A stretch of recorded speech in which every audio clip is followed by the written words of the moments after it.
Ladies and gentlemen, good day and welcome to Syngene International's third quarter and 9 months FY 2026 financial results conference call. As a reminder, all participant lines will be in the listen-only mode, and there will be an opportunity for you to ask questions after the presentation concludes. Should you need assistance during the conference call, please signal an operator by pressing star, then 0 on your touchtone phone. Please note that this call is being recorded. I now hand the conference over to Ms. Nandini Agarwal. Thank you, and over to you. Thank you, and good afternoon to everyone. Thank you for joining us on this call to discuss Syngene's third quarter and 9 months results for financial year 2026. To discuss the financial and business performance for the period, we have on this call today Mr. Peter Bains, Syngene's Managing Director and CEO, and Mr. Deepak Jain, our CFO. After the opening remarks, Peter and Deepak will be happy to answer any questions you may have. Before we begin, I would like to caution that comments made during this conference call today will contain certain forward-looking statements and must be viewed in relation to the risks pertaining to the business. The safe harbor clause indicated in the investor presentation also applies to this conference call. The replay of this call will be available for the next few days, and the transcript will be made available. With this, I would now turn the call to our Managing Director and CEO, Mr. Peter Bains. Thank you, Nandini. Good afternoon, everybody, and thank you for joining us in today's call. I will begin with a brief overview and commentary of our key financials for the quarter and for the first 9 months of the financial year, before I move on to our operational and strategic highlights. I will then hand over to Deepak, who will provide a more detailed breakdown of the financials. Let me start by addressing the numbers. For the third quarter, revenue from operations declined 3% year-on-year to 917 crore.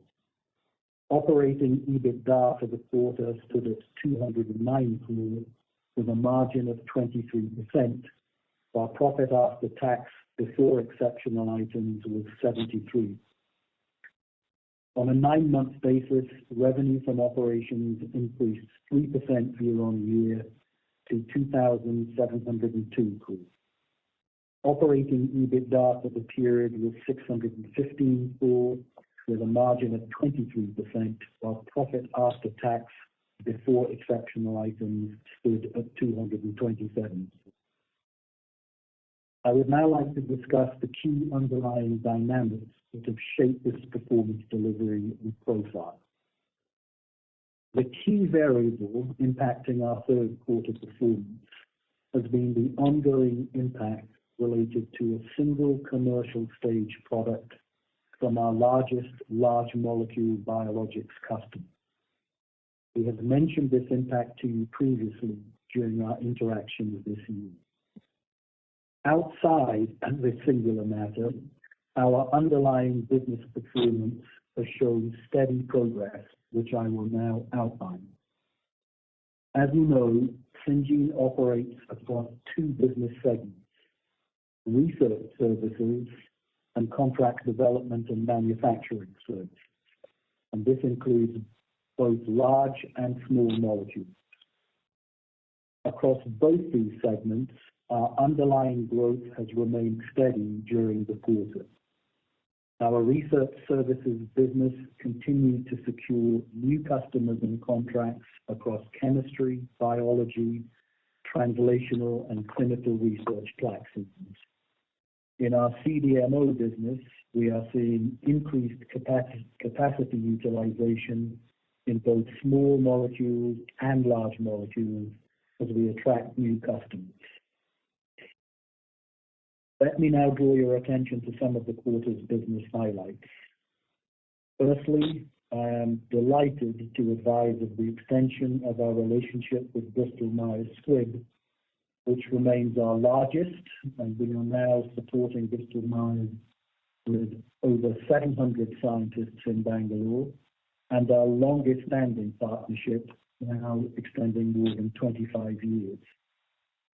We have extended our collaboration with BMS through to 2035 providing both partners with a strategic 10-year horizon to further develop and expand this unique, long-standing collaboration. Consistent with our strategy, we are continuing to invest in strengthening our scientific capabilities and manufacturing technologies in areas that improve our ability to grow our business and to support our customers with differentiated services. During the quarter, we expanded our advanced chemistry capabilities at Hyderabad with new catalytic screening and flow chemistry laboratories. These facilities allow multiple reaction conditions to be evaluated in parallel, improving speed, efficiency, and scalability. We also commissioned a new commercial-scale facility for liquid-filled hard gelatin capsules, significantly enhancing our oral solid dosage platform. With this facility, we are now better equipped to support complex oral formulations that are becoming increasingly common in modern drug pipelines. At our Bayview Biologics facility in the United States, process and equipment validation are now complete and hiring is underway to support operations as planned. In summary, and notwithstanding the single product impact I have described, our differentiated scientific capabilities, long-standing client relationships, and diversified business model across research services and CDMO continue to provide resilience, balance, and growth.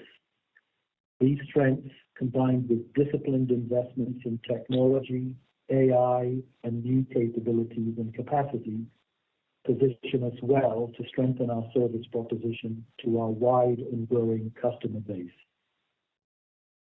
Thank you, and I will now hand over to Deepak.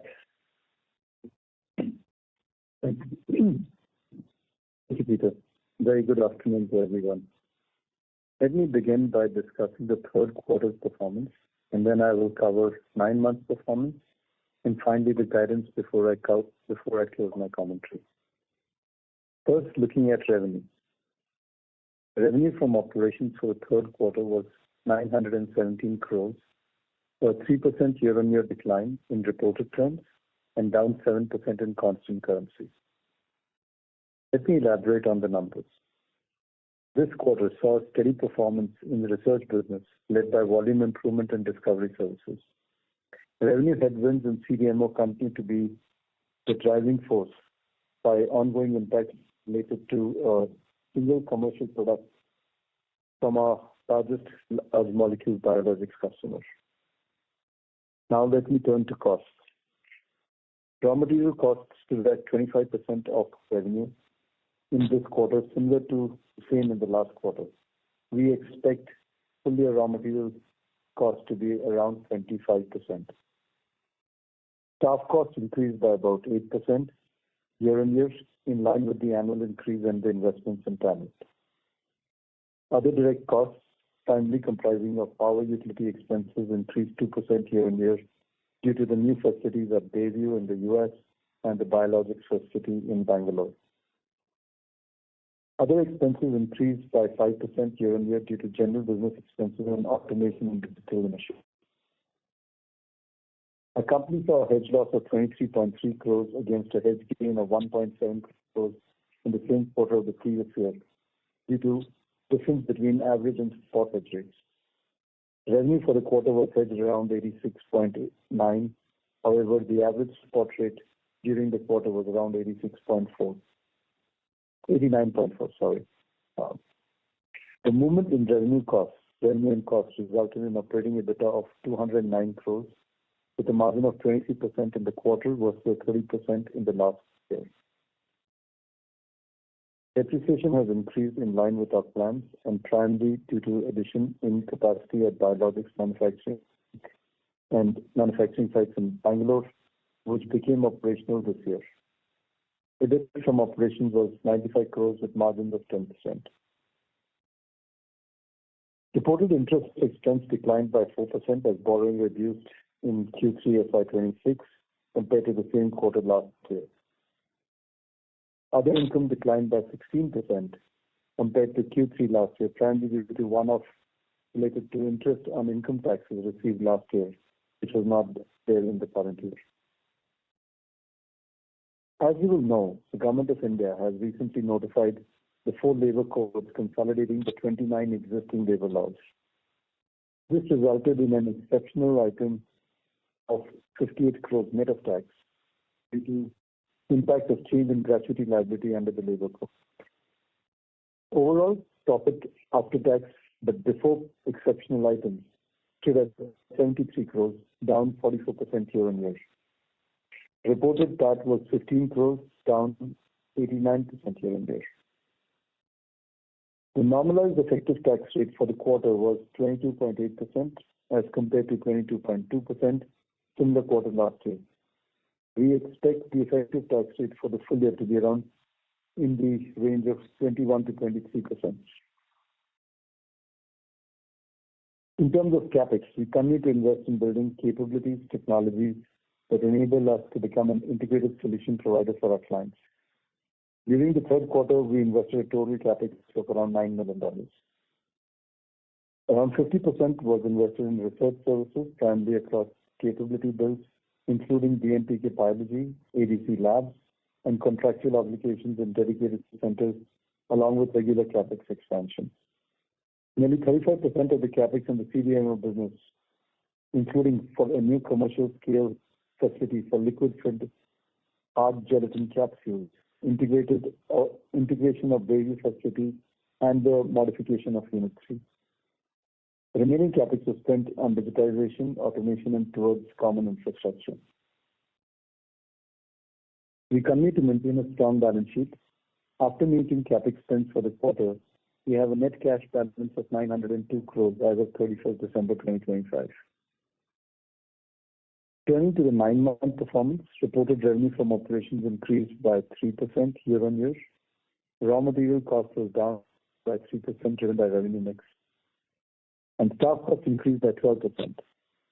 Our direct costs, primarily comprising of power utilities, increased by 3%, and other operating costs increased by 11%, as we continue to invest into expansion of our facilities and capabilities, including automation digitization that I spoke of earlier. Operating EBITDA margin stood at 23% for the 9 months of FY26, compared to 27% last year. PAT before exceptional items was down 22% year-on-year to 227 crores. Finally, let me turn now to the guidance for the year. With the ongoing single product impact in our large molecule business, we are revising our guidance. We expect to close the full year with a decline in revenue in the range of 3 to 5%, with operating EBITDA margin in the range of 22 to 23%. Our CapEx is estimated to be around 45 million by the end of the year. With that, let's open it up for questions. Thank you. Thank you very much. We will now begin the question and answer session. Anyone who wishes to ask a question may press star and 1 on the touchtone telephone. If you wish to remove yourself from the question queue, you may press star and 2. Participants are requested to use handsets while asking a question. Ladies and gentlemen, we will wait for a moment while the question queue assembles.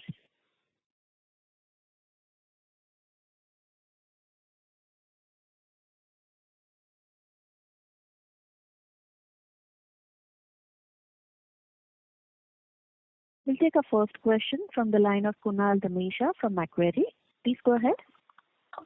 Hi, thank you for the opportunity. The first question on the impact from the biologic product, which announced in this quarter, and seen some impact in previous quarters as well. But as the year goes by, how do we expect the impact of this in quarter 4, and how are we kind of budgeting from the FY27 perspective? Demand comes back here. Are there other drivers which basically help us grow from where we are within our CMO business? And also, if you could provide a broad split between the CRO and CMO business this quarter, that would be helpful. Thank you, Kunal. Let me address the questions and Deepak may add something.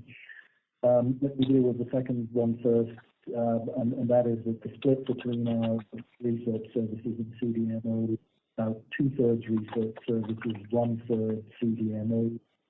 This quarter, that's a slight adjustment reflecting the single product impact that we're having, but that's the balance that we have. Now, turning to this single biologic product, where we have been advising of the impact through this year.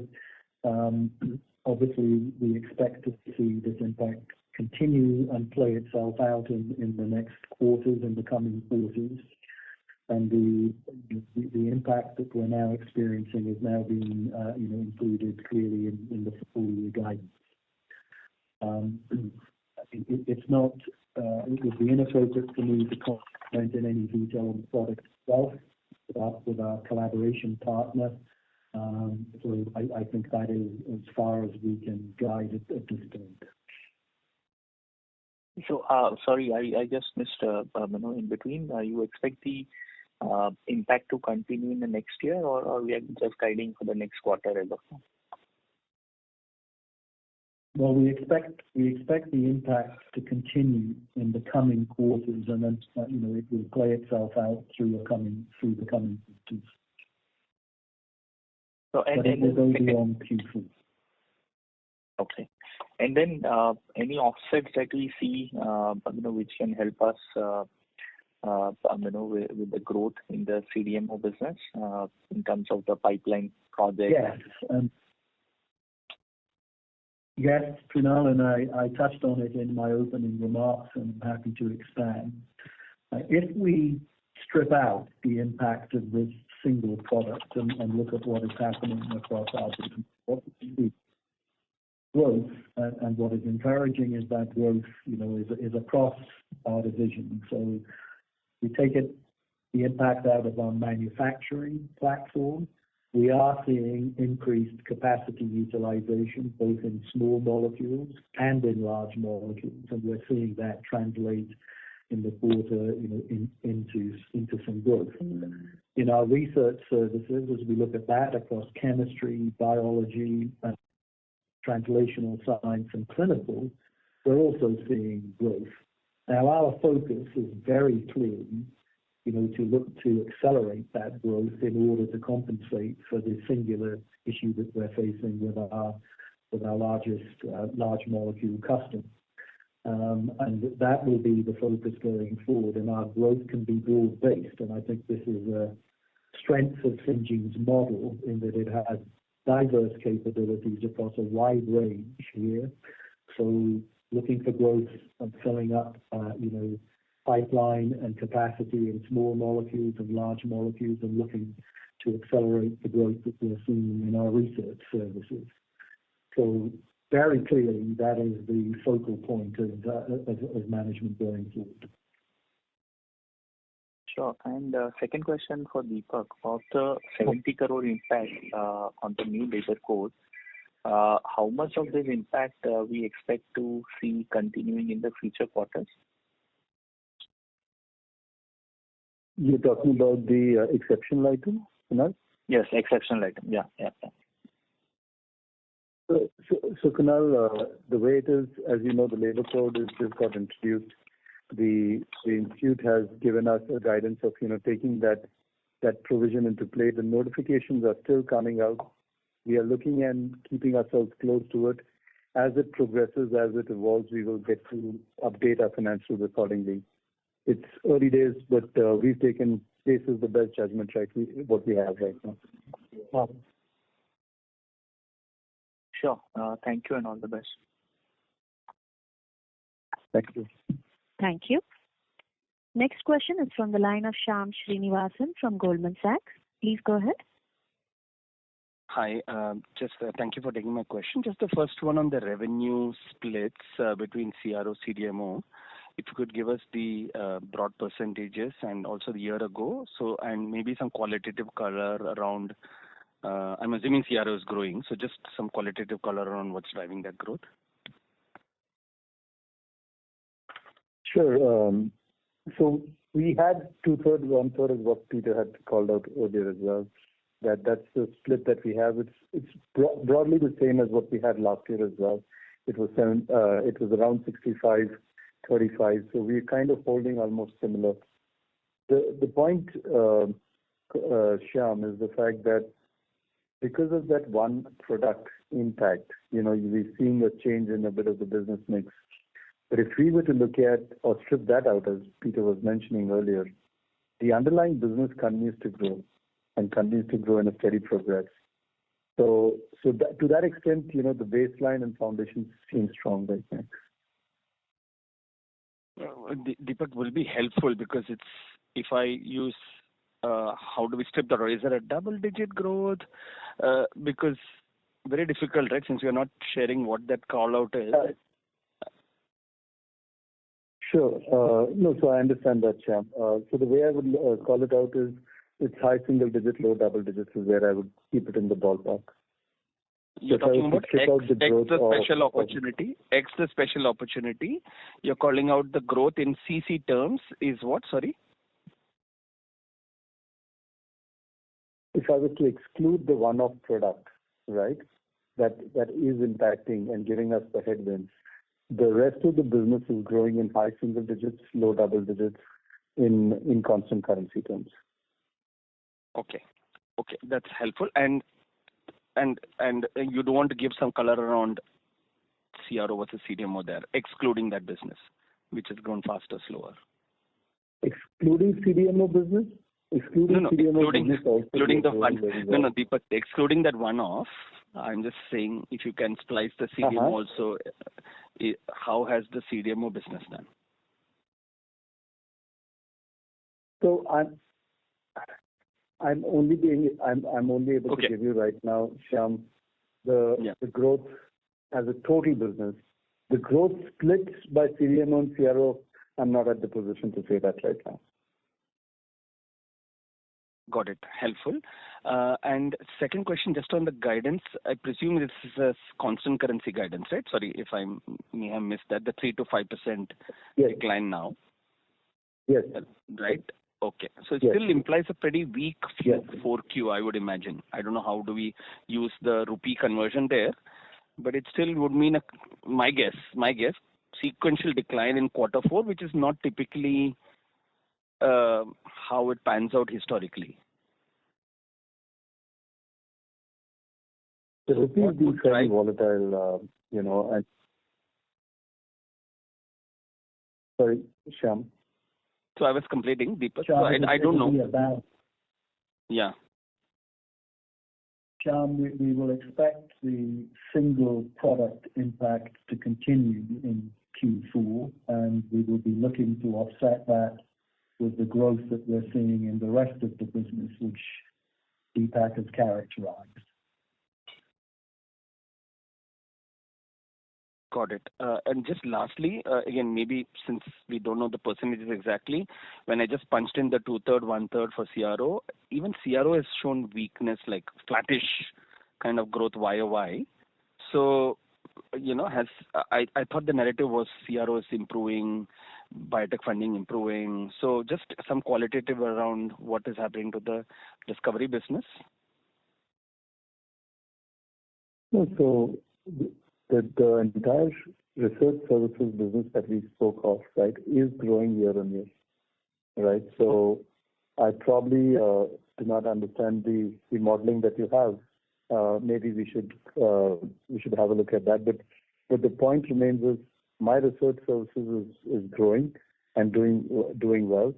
Our investments in chemistry, biology, translation are putting us on a good steady growth path. Okay. Thank you, and all the best. Thanks. Thank you. Take our next question from the line of Alankar Garude from Kotak Institutional Equities. Please go ahead. Hi, thank you for the opportunity and good afternoon, everyone. So first question, when we had our second quarter call in November, you had mentioned mid-single digit top line growth guidance in constant currency terms. And now you're talking about a 3 to 5% decline. So just trying to understand, in the last few months, the funding environment has actually improved.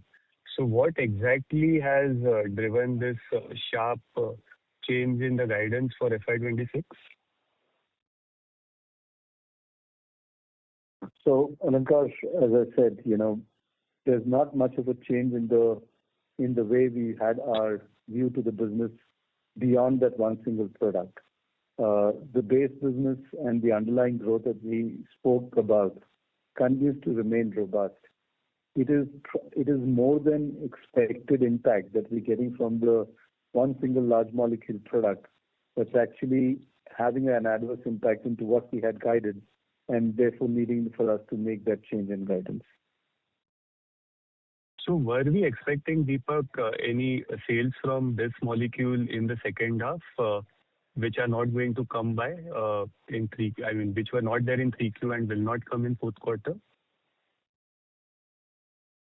We were expecting a certain quantum of volumes to come into us from the product, but it's been slower than what we expected.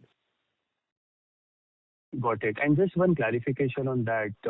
When Peter was answering the earlier question regarding this product, I think we missed out a few things. So can you please help repeat that? I think Peter said expect impact to continue in the coming quarters. Did I hear that correctly? Yes, you heard that correctly. I mean, and we've now captured that, in the year-end guidance. We do expect the impact of this single product, to play out in the coming quarters. Quarters. Okay. Got it. The second question is, can you comment on both the two underutilized facilities in terms of what kind of traction you are seeing, what kind of discussions you are having, both Mangalore as well as Unit 3? And also for the US facility, is it on track to operationalize in the fourth quarter? Yes, I'll take that one. So in Mangalore, the small molecules facility, we are seeing capacity utilization increase and translate into growth this quarter. Our pipeline is building, and the ongoing products can progress there. And if they progress, they can scale as well. So we're encouraged by, the steps that we've taken translating into this improvement in capacity utilization and growth. And obviously, a management focus here will be to strengthen that, and we're working hard to build that pipeline and accelerate utilization. In the Bangalore large molecules, again, we are seeing growth.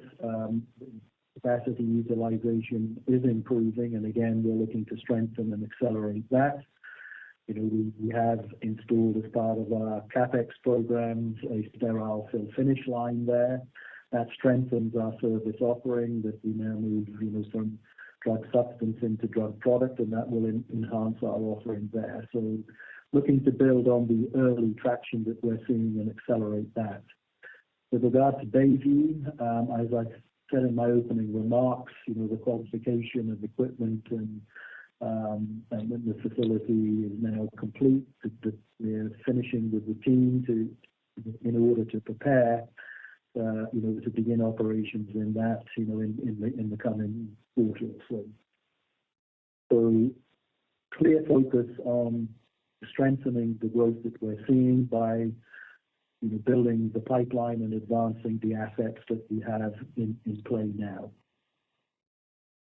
Got it. And just one final question, if I may. A slightly hypothetical question. Given that you mentioned about this impact continuing in the key product for the next few quarters, our original Bangalore biologics facility also would be relatively underutilized. So when it comes to having discussions regarding both Unit 3 as well as the original Bangalore facility, I mean, is there any preference which you have or clients have when it comes to starting new projects among either of these two facilities?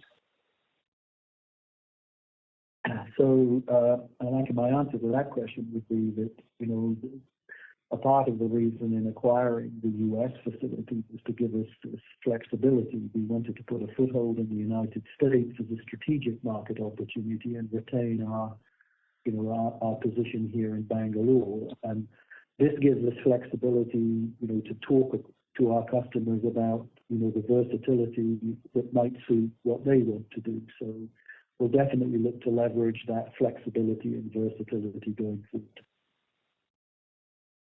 Okay, sir. That's it from my side. Thank you. Thank you. Next question is from the line of Chirag Dagli from DSP Mutual Fund. Please go ahead. Yes, sir. Thank you for the opportunity. So this single product, where are we in FY26 on a run rate basis versus a more normalized number? You did indicate at the time of signing of this contract that this was a cumulative $500 million 10-year contract. I'm just assuming 50 million was a more normalized run rate for this one. In FY26, where are we versus that normalized run rate for that product? So, Chirag, thanks for the question. If you look at what we've spoken about this product, when we contracted on this product, it was a 10-year program with a potential to get to $500 million. We also did call out that in the first few years, we were able to deliver better off than a typical average, and that was driven largely by the fact that it's a new product, it will need to go into the market, the pipelines on distribution will need to be filled up, etc. Now, once that happened, from the beginning of the year, we've been speaking about the fact that we are seeing now an inventory correction, but more importantly, if you look at the public announcements on the product, it's also talking about a product issue as well. And therefore, we do not know how it's panning out. I would not want to comment much beyond whatever is there in the public domain.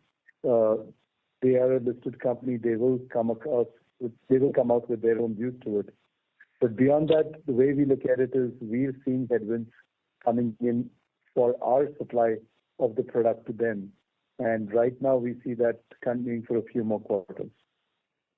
Has our wallet share in that product remained stable for that product, for the client? I mean, it's not our position to comment on the client. Our collaborating partner here, obviously, we are talking to them. Let me be a little bit clearer. The product is Librela and our partner is Zoetis. What I would do is point you in the direction of their website, for information on what they're doing. Understood. And just on the follow-on product or incremental products on that partnership, any color around that? I mean, we have an open dialogue and an ongoing dialogue with our collaborators there, and they're exploring other opportunities, and we'll update on that as we make progress and mature any discussions. Understood. And just a bit on the environment for our services business. I understand this is a lot dependent on the funding environment. Just how are you seeing that environment as we get into this calendar year? Sure. I think, and we touched on this in the last quarter, that there were some signs that the venture capital funding into biotech, which has had a pretty long winter, was beginning to fall. I think what we see is that trend continuing, and I think there's some signals that that's accelerating a little bit, and that's obviously an encouraging sign. And Syngene has a strong exposure to biotech companies, and that would be welcome if that continues, and that will feed into biotechnology companies and provide further opportunities for Syngene to collaborate to support. So I think we'll look at we're of course watching this, but and at present I think we see an improving trend in that regard. Understood. Thank you, sir. Thank you. We'll take our next question from the line of Neha Manpuria from Bank of America. Please go ahead. Yeah, thanks for taking my question. If I were to strip out this, this product, this special product, how should I think about growth for fiscal 27 for the rest of the business? Should we assume the high single digit, low double digit growth that you mentioned, constant currency accelerating to more like mid-teens, high teens? Would that be a fair assumption? Yeah, we typically guide towards only the year, and we can right now restrict that comment only for this year. Somewhere around in April, May time horizon is when we come and give a guidance for the coming year, and that's the time we will speak more detail around the guidance for the coming year. It won't be right for me to right now give any commentary or color on the guidance for FY27. Is there any color that we can give on probably trends improving in the rest of the business, to give confidence on 27 growth, if not formal guidance? I understand that you'd probably prefer to give that, after fourth quarter. Either, what we are seeing probably in CRO or the CDMO business to give us confidence that things could improve going into FY27 for the rest of the business. Sure, Neha, let me take that one. So, as I think both Deepak and I, we've commented in earlier questions. Notwithstanding this single product impact, we are seeing growth across the wide range of the Syngene model. So we're seeing growth in the manufacturing business, small molecules and large molecules, and we're seeing growth in the research services spanning chemistry, biology and biotherapeutics, and translation and clinical sciences. Deepak's given an indication of what that underlying growth looks like, at high single, low double digits. And of course, that is the focus now, is to accelerate that growth, across all fronts, and pick up on these encouraging signs of growth that we have and accelerate that. And then we'll be giving formal guidance for 27 in our fourth quarter results. But we're very focused on looking to build on and accelerate the growth that we're seeing across the diverse service platforms that we have. It's really a strength of Syngene that we have this diverse platform, and of course we now have to push on that to compensate, for the headwinds that we're facing with this large single product issue. Yeah, if I may add, we continue to invest in the business, right? We continue to invest in CapEx. We've spoken about in the previous quarters as well, and we continue to speak about in this quarter as well, right? As we enhance our capabilities and capacities, as and when the modalities and technology change, we continue to upgrade ourselves. So we continue to invest in the business. We continue to have a strong balance sheet, and the underlying business growth continues to remain strong. Thanks for that.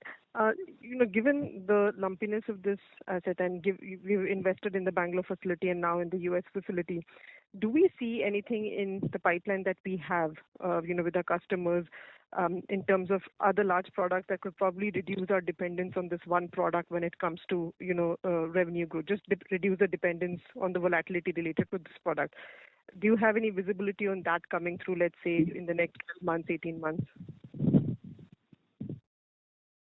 Yes, that is very clearly a focus, and our goal is to build the pipeline, translate that into capacity utilization across all our facilities, and Bangalore and Bayview,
Ladies and gentlemen, kindly thank you for staying on the line.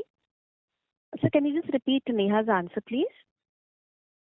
Sorry, I think we may have misconnected there. Neha, if you're there, could you repeat your question, please? She's not there. We can take. We'll go to the next question. Okay. We'll take our next question from the line of Manoj Baheti from Carnelian Asset Management. Please go ahead. Hi, good afternoon. Thanks for taking my question. So I have a couple of questions. First one is especially on the CDMO, the way we have expanded the capacity and done the capital allocation. So just wanted to understand what's the plan for capacity ramp up? Is there urgency in terms of getting the capacity utilization also in place? Because when I compare peers who are in CDMO who have done the capacity addition, especially the way the opportunity is coming to India, we are seeing significantly faster and much bigger numbers in terms of expectation of capacity utilization. And still, I'm not interested in exact numbers, but in terms of the direction of the growth going forward, looking at the kind of capacity in India as well as in US where we are putting, next 2-3 years, are we seeing some meaningful upside or market leading growth on account of the capacity which we are putting? So Manoj, the answer is yes. I mean, that's very clearly, a key priority. Has the performance in Bangalore met your expectations as we discussed? Not yet, but that is what we're working on. And as I said in my opening comments, we are seeing some traction. We are seeing capacity utilization increase. That's very encouraging. Of course, we need to accelerate that, and that is what we're working on. And we're looking to strengthen the pipeline and the delivery and accelerate that utilization. And the same holds true, for the Bangalore facility, large molecules. And again, we are seeing now some early pickup in traction and utilization and growth, and we're going to build on that. Obviously in Bayview, we're completing, the formalities to get, that facility licensed and cleared. We've built the management team, and we're ongoing, many dialogues to look at starting to fill that facility up. You will have also seen that we've appointed a new head of manufacturing, Dr. Rotash Kumar, who comes with an awful lot of experience, both in large molecules and small molecules in Europe, in the United States, and he's relocated to here in Bangalore to lead and drive that, in the next chapter of our CDMO platform.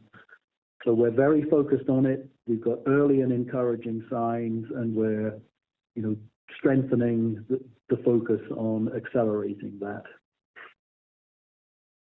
Thanks for that response, Peter. But still, if the way you mentioned that even if I take out this one-off large product, you mentioned that there is a high single-digit growth across the business, which we believe that a larger portion of the growth may be contributed by CRO. And still CMO, excluding this single large product, still the growth visibility is not there. And as investors, we are not getting any direction in terms of the direction and magnitude of the growth also going forward. So help us getting at least some color on the direction and magnitude of the growth going forward. That will be really helpful. Sure. I mean, I understand the question, Manoj. I understand, your expression of frustration. At this point, we can't give any quantitative guidance on that. When we come to the full year, we'll have a clearer picture. I can only emphasize that, we believe these facilities, will have high potential. The capacities are there. The capabilities and technologies are good. Under new leadership and with the amplified focus. Plus, I think, very clearly some of the early and encouraging signs that we're seeing that I've discussed, we're looking to accelerate that, quite clearly to fill the capacities which have substantial potential to drive revenue going forward. Got it. So my second question is on the CRO side, like looking at the improving environment on the biotech funding. We were expecting that CRO will also start coming back to faster pace of the growth, but looking at your overall number, that thing is still not visible. Is there something which is still preventing at a macro level the faster pace of growth, or we as an organization are growing slower vis-a-vis our peers? How do you read this? So I think the macro environment, is broadly favorable. I mean, I think we've spoken about, encouraging signs of return and venture capital into biotech. The mid and long term, the trends are continued outsourcing by big pharma of discovery services. And I think, Syngene's platform is well placed to capitalize on that. And investments that we've made in chemistry that I spoke about, we're looking to build out in biology, not just in discovery biology, but leverage, what we think is, platform capabilities and differentiated platform capabilities in India on biotherapeutics. And, certainly in translational sciences and in clinical trials, we're seeing again in both of those areas, those encouraging early signs. And, one of those we touched on last quarter was the award of our first global clinical trial, recruiting here in India and in the United States. And that continues to make progress, but there are timelines here. So in this quarter, we've received the expert committee approvals to go forward. And we'll be now looking, at site selection and patient recruitment. But these things do have a timeline before they can really accelerate. Again, our focus will be on leveraging the diverse capabilities that we have, in chemistry, and we spoke about those investments in biology, and in translational and clinical sciences, and look to accelerate the growth that we have, which, Deepak's advised underlying, is in that high single digit, low double digit. And of course, that's, for us to build that and, and accelerate that further. Got it. And one last question I do have. So what's the internal plan to mitigate the risk on this single large molecule? Like you have highlighted that earlier it was an inventory correction which the customer was taking on. Also, there are some product-specific issues. So internally, how we are preparing ourselves to mitigate the impact of this going forward? And secondly, how long the impact will be there on Syngene of this single large molecule? Can we expect that by fourth quarter it will be over, or you believe that it will continue for next few quarters? So as I think we covered in some earlier questions in terms of how long do we see this impact lasting. We see this playing out over the next few quarters. It's clearly going to play into Q4, and it will play in, I think, into the, a couple of quarters in 27 before it plays out. Now, how long and where it goes, that is not for us to comment on, as I said. I mean, this is, a product from, a key collaborator of ours, Zoetis. And again, I would encourage you to look at their website, and take guidance from them on how they see this product moving forward. In terms of... Can I interrupt you? My question was how Syngene is planning to mitigate the impact of this internally. Sure. I'm coming to that, Manoj.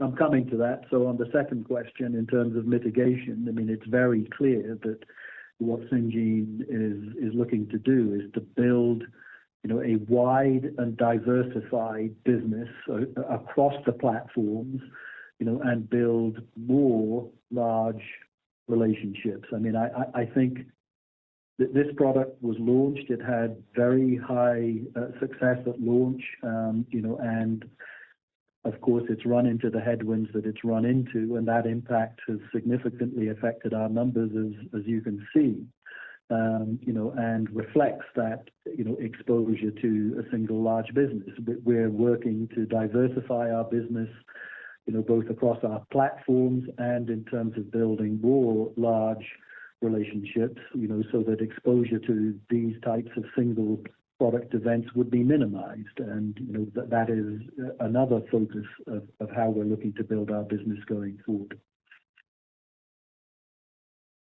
Okay. Thanks for taking my questions. Thank you. We'll take our next question from the line of Pankaj Murarka from Renaissance Investment Managers. Please go ahead. Hi. Good afternoon, gentlemen. Peter, you answered some of my questions, but I still want to get your take on. It's been now, I presume, it's been about 6 or 7 months since you've been back into the saddle. So,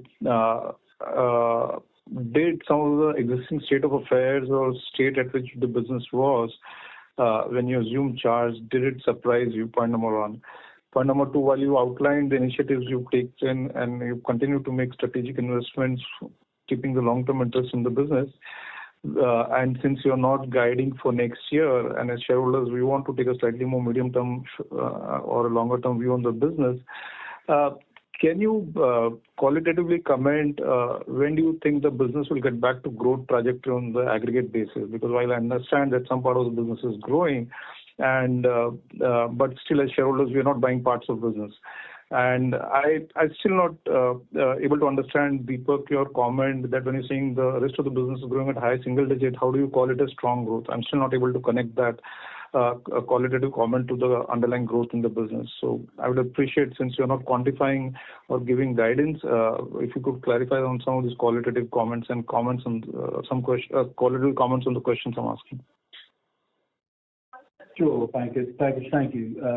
So let me address the first part of your question about how I'm seeing the business having come back into it. And, I think the first thing to say is, the extent of the single product headwind has been a one-off and was not expected at the time of launch. The launch was successful, so this has happened, and we obviously have to deal with it. And how we're dealing with it is obviously looking to accelerate the growth in the rest of the business, which I've sort of characterized in the near term. Now, looking at a midterm perspective that you draw on, I think prospects are very good. I think the market is looking as if it's a very clear market opportunities. We see the trend in outsourcing of R&D continuing, and that provides the sort of basic framework for us as a contract service provider in R&D. And we also see the trends in manufacturing outsourcing continuing. Of course, geopolitics is shifting some of the balances there, particularly in the United States, and in large molecules, the strategic acquisition of the Bayview site will play into that opportunity. Syngene's capabilities, I think, remain fundamentally very, very strong. I mean, I think our research services, and our capability offerings and our differentiated service propositions in chemistry are very strong, and in biology are very strong, and now including biotherapeutics, where I think we're highly differentiated in the Indian context. And in translational and clinical sciences, I think this is a rising tide in India. with a very large patient population pool, and I think it's a tremendous opportunity for Syngene to strengthen its position in translational sciences and to strengthen its position in clinical trials. And we're seeing, the early signs of, very positive traction there. So we've got to get over this, the issue that we're dealing with this single product. As I said, I think that will play out in the next few quarters. The underlying business, is sound, and the growth rates as Deepak's described, and obviously we want to accelerate those and get them higher. And that's what we're looking to build, and we'll give guidance on 27 at the end of this fiscal and give some range there. But I'm optimistic, Pankaj. I think that Syngene is well placed, needs to get over this, single product issue that's dragging us down, and we need to accelerate on the other elements of what is a very, strong and diverse platform. And Syngene is a long-standing company. It's built some of the most remarkable relationships in the industry. We touched on one in this call, the Bristol-Myers relationship, and we will look to be building more, more diverse businesses, and across the board, we'll of course be looking to build bigger and longer-term relationships so that our business is more robust, against single-point explosions, which we're facing today.